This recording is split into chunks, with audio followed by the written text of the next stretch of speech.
Royal Derby. Kita masuk ke sesi terakhir kali ini. Garnet Emas plus Omawawa, silakan. Alright, seperti biasa Selina langsung di-ban juga RRQ Hoshi dan ada Link di sana tetap respect terhadap Albert. Belum terlihat terlepaskan sepanjang permainan ketika Onyx Esports berhadapan dengan RRQ Hoshi. Dan kesempatan untuk mendapatkan Pakito sebagai first pick juga masih terbuka. Jadi bisa tidak di-banning oleh RRQ Hoshi juga. Dan itu dia Johet yang menjadi blockingan kedua ya untuk RRQ Hoshi. Jadi masih tetap sama banning dari Onyx Esports. Jadi mereka cukup respect banget ya dengan adanya Hayabusa dengan Link bisa dimainkan nanti oleh RRQ sendiri.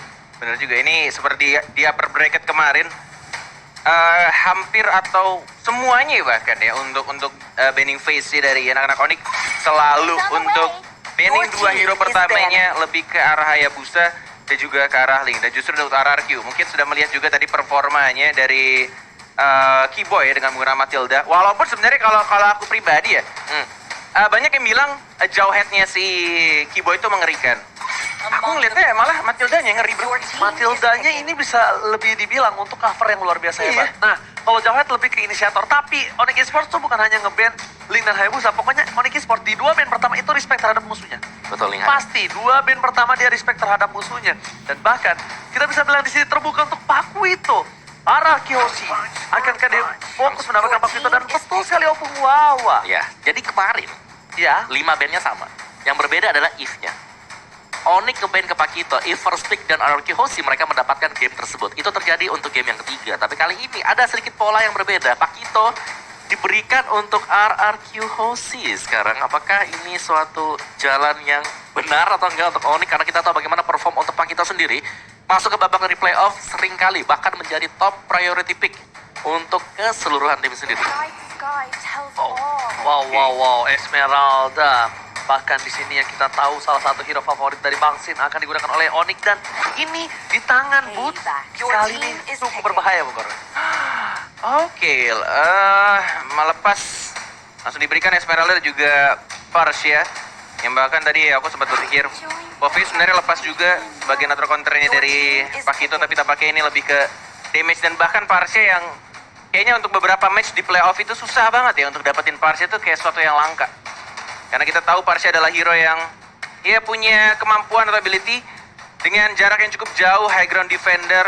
Dan bahkan untuk pick selanjutnya ini dia ada Ruby plus Lunox yang kayaknya bakal dipakai Finn lagi nggak sih Om Bawa? Untuk Ruby-nya. Betul. Gua suka si Ruby Roamer sendiri, bahkan di sini Ruby-nya bisa menangkap cara dari Parsia dengan I'm Offended. Pakito juga demikian dengan adanya knockout strike, tapi memang jaraknya harus bisa dipisahkan sehingga itulah fungsi mungkin nanti untuk kira-kira yang bakal dipakai mengcover, kira-kira bakal masuk ke arah mana? Kufrakah untuk Onyx sendiri atau mereka bisa punya pilihan untuk roamer yang bisa mengcover dari arah Parsia dan Yisunshin. Terlihat sekarang mulai bermunculan juga setelah game yang cukup panjang. Kayaknya sih aku tidak setuju kalau Kufra karena sudah terbukti waktu lawan Alter Ego, RRQ lawan Alter Ego cukup dengan menggunakan Ruby Alter Ego dari Leo Murphy kemarin. Nggak bisa tuh buat dia untuk ulti aja benar-benar kayak nggak bisa. Terus revenge aja, ya elah baru mau masuk ke si Yif udah ketemu sama Ruby, gagal semuanya, kombonya gagal. Jangankan baru masuk, ngangkat ketek udah berhenti. Udah berhenti. Bisa aku bilang, bahkan kalau dengan permainan Ruby yang masih fleksibel, aku masih bilang masih belum tentu untuk dari seorang PEN, walaupun terbuka dengan sangat bebas, tapi dari Onyx Esports mungkin bisa mengatasi dengan satu hal. Apa tuh? Meta roamer healer. Karena apa? Karena dengan adanya item-item dominance ice atau mungkin dengan support terhadap core yang dimilikinya. Jadi bukan mengcounter dengan secara crowd control, tapi team fight. Mengetahui dari tim RRQ Hoshi sangat-sangat kuat di dalam team fight. Dia bisa kita bilang salah satu tim yang konsisten dalam tabrak gaming. Dan Pakito ada di sana pastinya untuk menabrak terus-terusan juga. Jadi agresif play dari RRQ Hoshi harus bisa didukung juga disokong dari sisi belakang dan Povius Kaja di ban. Kaja yang sebagaimana sering kali dipergunakan bahkan cukup fleksibel di tangan dari Onyx Esports, sempat dipakai oleh cewek, dipakai juga oleh Drian, bahkan oleh Keyboy sendiri sudah di ban. Jadi RRQ apakah mereka akan mencoba menggunakan Assassin?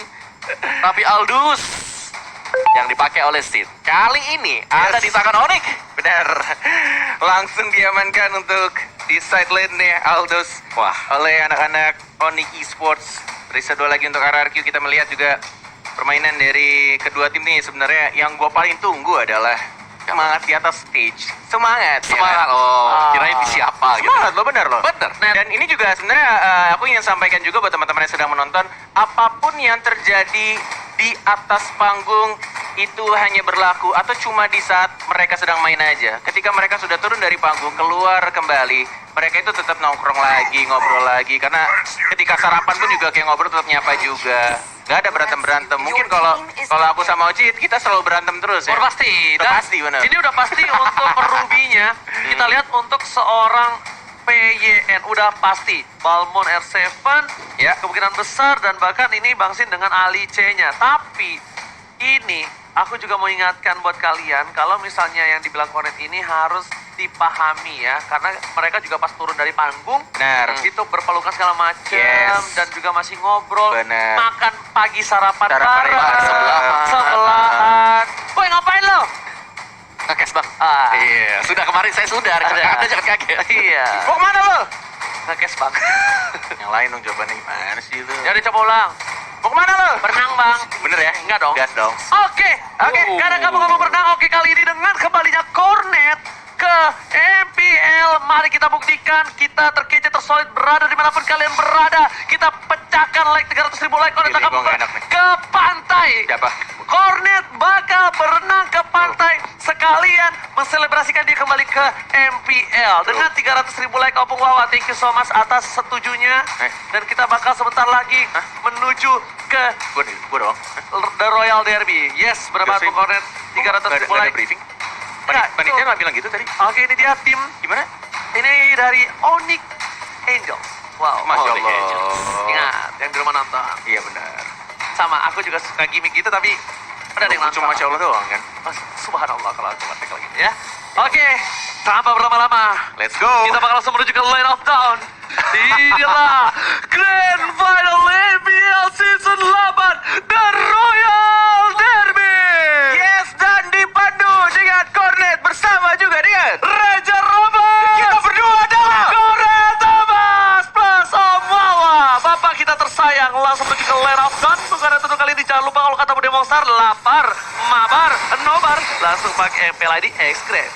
Yes, kita sudah melihat langsung di arah mid lane-nya dengan Finn yang akhirnya menggunakan tenacity pastinya dengan emblem tank, dengan menggunakan hero Ruby dan bahkan R7 melakukan tugasnya dengan baik di XP lane-nya, mencoba untuk membersihkan langsung di arah atas dan langsung roaming dia ke arah tengah, membantu para roamer dan juga mid laner dari tim RRQ Hoshi. Oke, tapi kalau melihat dari pergerakan dari tim Onyx Esports, kali ini mereka bermain tidak terlalu agresif, bahkan menahan pergerakan dari seorang PYN, Iboy di depan sana, bahkan Opung Wawa, yang aku kira akan menggunakan roamer berhealer atau support roamer, tapi kali ini damage roamer. Iya. Dan juga setelah melihat Aldous tadi, draftingan dari RRQ Hoshi adalah mereka ngajak untuk main late game juga. Ada Balmon dan juga plus adanya Alice.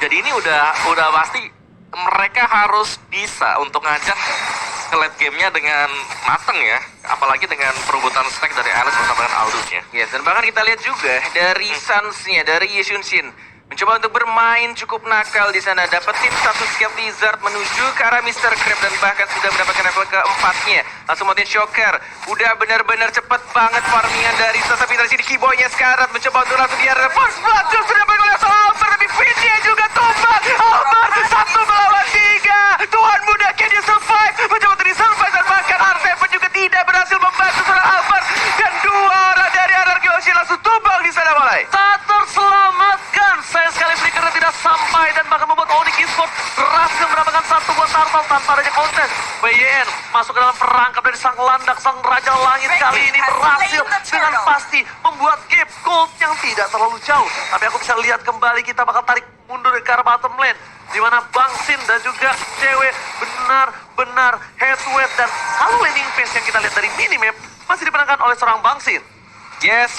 Ini benar-benar kalau melihat Suns pakai Yeshun Shin, salah satu player top global juga, benar-benar dia selalu nge-spam Yeshun Shin-nya. Dia tahu cara farming cepat, dan bahkan kita lihat juga dari segi junglernya ini justru dari Suns-nya dia marksman, walaupun dia nggak dapat point kill, tapi benar-benar udah enak banget. ini benar-benar kayak early-nya justru Onyx yang lebih diunggulkan. Oke, hampir saja tertangkap. Tapi lihat dengan PDS Rek Bangsin. Coba untuk menggocek, bergerak ke arah bottom lane karena terlalu sakit. Damage yang diberikan dari seorang Drian. Drian kali ini memberikan sebuah damage, sebuah hantaman yang membuat Bangsin akan teringat kembali kalau Parsha ini bukan kaleng-kaleng. Yes. Menuju ke arah bottom lane. Mencoba untuk dapetin satu saja tadi. Minion di arah bottom lane-nya tidak mau memberikan atau langsung diambil untuk gerobak goldnya karena Bangsin sudah datang di arah bawahnya. Menuju di atas, bahkan Suns-nya lagi-lagi. Lihat pergerakan seorang Yi Sun-shin. Benar-benar santuy aja dia farming R7. Halo, tidak berhasil untuk mendapatkan satu skill wizard-nya.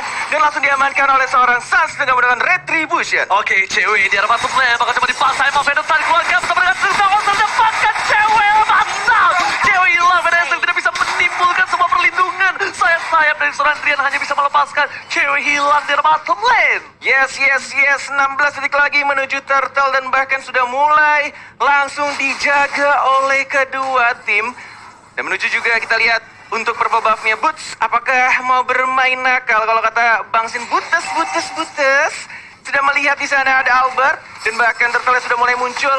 Belum adanya dari player-player jungler dan justru Suns yang kali ini coba untuk langsung membuka turtle-nya. Mau dipaksakan team fight atau tidak pertanyaannya. Karena Butas juga sudah berjalan dari atas. Dan bahkan ini kayaknya bakal 5 melawan 5. Sudah sekarat darahnya. Oh my god. Langsung flicker maju. Dan bahkan Albertnya dapat yang turtle plus 1 kill. Ceweknya sekarat. Dan bahkan dapat 1 point kill dapat. Oh my god. Raja dari skala raja. Double kill. Dan putih juga sekarat. Albert masih bisa hidup mulai. Albert. Oh my god, beli 1 gratis 3. Kali ini dengan ada 1 buat turtle dengan 3 poin kill diamankan. Bahkan membuat Araki Hoshi kali ini unggul jauh. Mereka mendapatkan 500 gold dan untuk itemnya kali ini opung. Wow, silakan. Yes, dari Lunox yang masih dengan Clock of Destiny-nya. Jadi untuk Araki Hoshi mereka masih memainkan peran untuk berjalan secara berdampingan agar bisa mendapatkan objektif. Dan itu terjadi tadi. Dengan adanya Pakito berarti bahwa knockout strike yang diandalkan dengan 2 kali. Pasif merah dan knockout strike double tadi ya, yang memberikan damage super besar. Yes, lagi-lagi tuan muda Albert cukup berani dengan menggunakan double jab tapi tidak cukup sampai karena Drian-nya justru malah Suns-nya langsung memotong pergerakan dari seorang tuan muda Albert dan tidak berhasil untuk mengganggu para support dari Onyx Esports. Buta sendirian di sana mencoba untuk dapetin 1 Little Wonder tapi tampaknya Bangsin yang mendapatkannya. Suns di arah top lane mencoba untuk dapetin 1 Mr. Krabs. Sudah ada I'm Offended dan bahkan langsung jadi bola-bola diputar. Ini dia, fight langsung dibuka dan masih bisa flicker ke arah belakang dan tampaknya masih survive 3-3-nya dari player Hoshi. Oh my god, lethal counternya hampir saja kena. Tapi ternyata Mountain Shocker karena menjadi Mountain Shocker memilih untuk mundur. Berjalan kaki sedikit demi sedikit. Butas.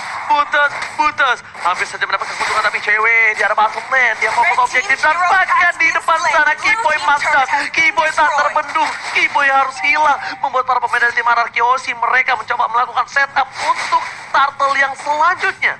Yes. 10 detik lagi, 8 detik lagi bahkan. Coba untuk dibersihkan terlebih dahulu. Clearing minion. Sudah ada Feather Ice Strike juga dikeluarkan oleh Parsha-nya. Coba untuk clearing minion di arah mid-nya dengan cukup cepat. Udah dapetin 1 Rokursa juga dan 4 player RRQ Hoshi fokus objektif dengan sangat cepat.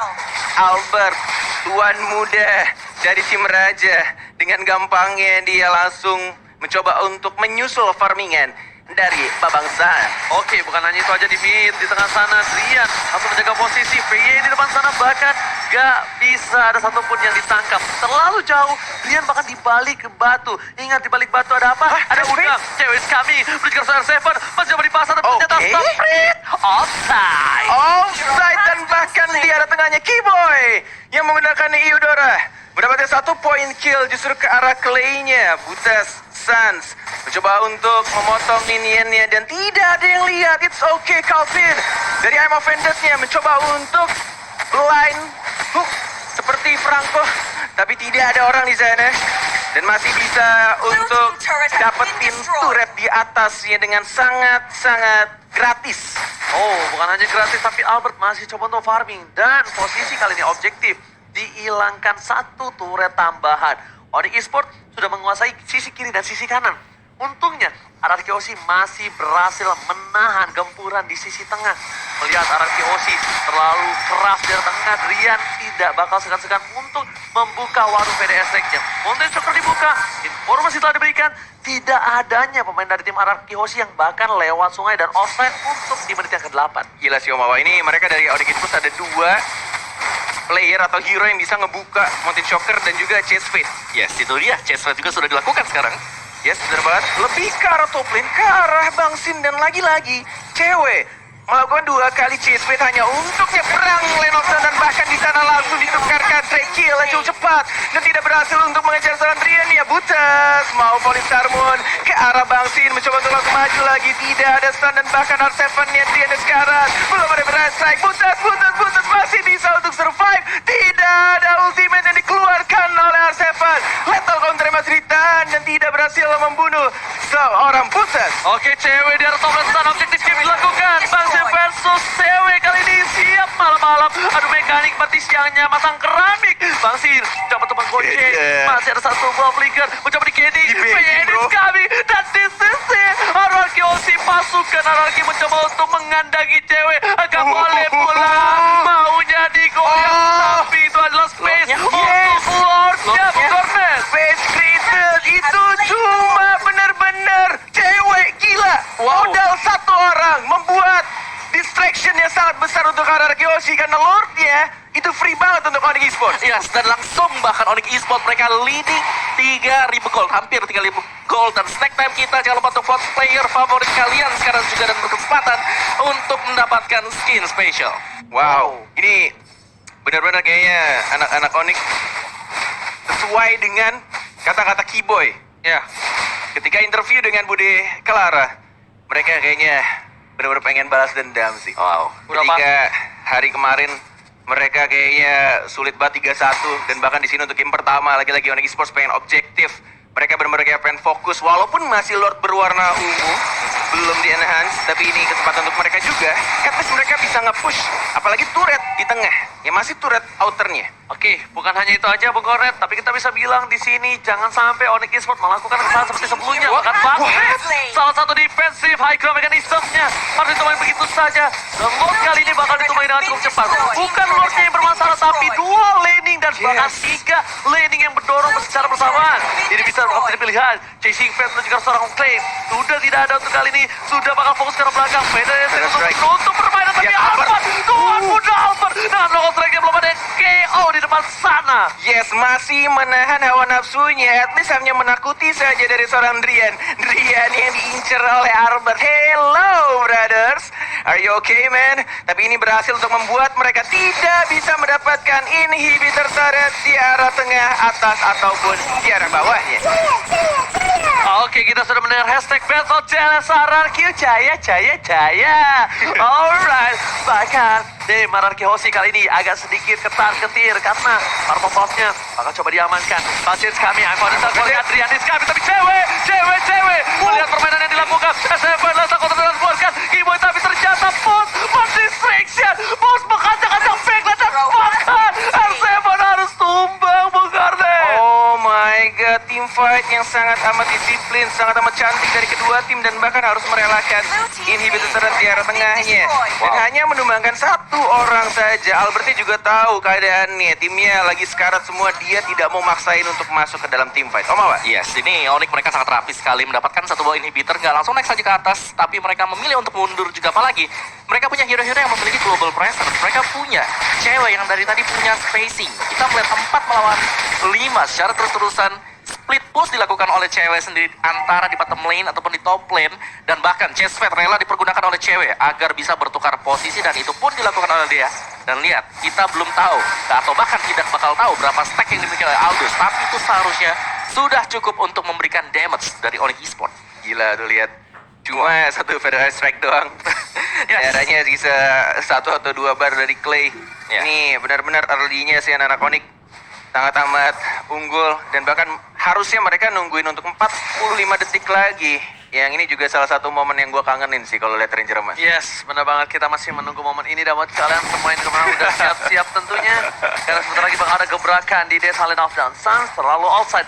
Melihat permainan dari seorang Suns, dia bakal sempat digerebek. Satu bayang Mavenda, tapi ternyata lihat Mavenda hilang. Clay di depan sana juga menjadi korban kedua, dan looking for sepak. Dia bakal menjadi pilihan. Looking for media. Tuhan pun dapat bertahan. Dan Apakah Savage? seorang Suns di depan sana. SMP mencoba bertahan. Di game yang pertama dan bahkan tidak butuh bantuan dari paparan yang terhormat, Onyx Esports mengamankan game yang pertama.